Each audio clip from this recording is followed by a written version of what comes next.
All right, what's up, man? What do y'all think of the new Cybertruck? It's ugly, man. But it's different, I'll say that. I'll say that much. They say it's faster than a Porsche pulling a Porsche. Which I guess, I mean, I seen it. It is, I guess, man. But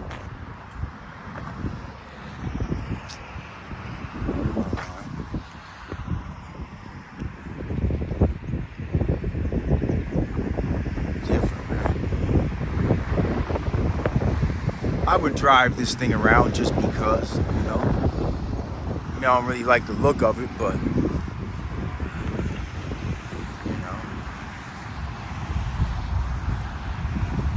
you see how them lights are flickering? It don't look like that when I'm looking at it in real life. So I wonder why the camera does that. I never understood that. They say it's bulletproof, but when they threw a ball at the window, it broke. So I'm like, okay, is it really bulletproof to what? A 7.62? You know, like, bulletproof to what is the question, man? I don't know, though. It ain't bad. I mean, it's different, man. We were thinking about getting one. I don't know.